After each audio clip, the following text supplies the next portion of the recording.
Shalom, bon Erev Shabbat, Korach. Korach, qui est le début de notre paracha, où on nous raconte comment ce grand personnage, c'est important, ce cousin germain de Moshe Rabbeinu, rassemble, réunit autour de lui les fameux Datan Ba'aviram qu'on a déjà entendu parler, et 250 chefs de communauté, de responsables, de présidents, Anshe Shem, des gens connus. Qu'est-ce qu'ils veulent? Vaïkahalou al Moshe vel Aaron. Ils se sont rassemblés, révoltés, contre Moshe et Aaron, en leur disant Ki chol ha'eda kulam kedoshim. Toute la communauté sont saints. Uvtocham Hashem. Et Dieu réside au milieu d'eux. Et Rashi explique qu'ils ont dit on était tous présents au Mont Sinaï. On a tous entendu les 10 commandements. On a entendu la voix divine. On a vu les miracles. On a vu tout ce qui s'est passé. Et donc, on est tous au même niveau. Alors pourquoi vous vous considérez supérieur, vous êtes au-dessus, vous élevez sur la communauté de Dieu. Mais on est tous égaux. Que veut Korach ici? Il dit, parmi les arguments, parce qu'il y a différentes explications, quel était le sens profond de cette révolte. Mais en mots simples, il disait qu'on n'a pas besoin de rabbi, de chef. Ce grand Moshe Rabbeinu, on peut s'en passer.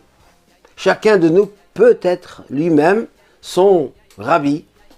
Regardez dans le Shulchan Aruch, dans la Torah, comment faire. Vivre la vie selon la Torah. Pourquoi a-t-on besoin d'un tzaddik, d'un rabbi, d'un chef de génération? Et là, Moshe Rabbeinu lui dit Boker, attendons demain. On verra, c'est Dieu seul qui décide comment doit être composée la communauté juive. Dans notre génération, ce samedi soir, dimanche, 3 Tammuz, c'est la Hiloula du Rabbi. Il a quitté ce monde matériellement il y a 27 ans. Quand je dis matériellement, parce que le Zohar nous dit que les tzadikim, même à leur disparition physique, ils sont toujours là. Mais le Zohar dit plus que leur vivant même. Ils sont là pour intervenir pour le peuple juif, pour s'occuper, pour prier auprès de Hachem, pour que chacun vive sa vie parfaitement. En essayant, bien sûr. Il y a des années de cela, quand j'étais étudiant à la Yeshiva chez le Rabbi, il y avait un étudiant juif français qui a découvert le chemin de la Torah, les mitzvot à travers le mouvement Lubavitch. Mais une chose qui le dérangeait un petit peu, il ne comprenait pas cette notion qu'il l'a appelée le culte de la personnalité. Et peut-être c'est ça la question de Korach. Pourquoi a-t-on besoin d'une personne, un personnage très fort, que, comme on dit tous les jours dans la prière, Vayaminu ba'Hashem uv Moshe Avdo, on a cru en Dieu et en Moshe son serviteur.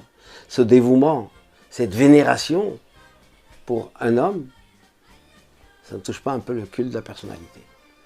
Bien sûr, on était étudiants, on discutait, on argumentait, on expliquait comme on pouvait. Ça ne l'a pas satisfait.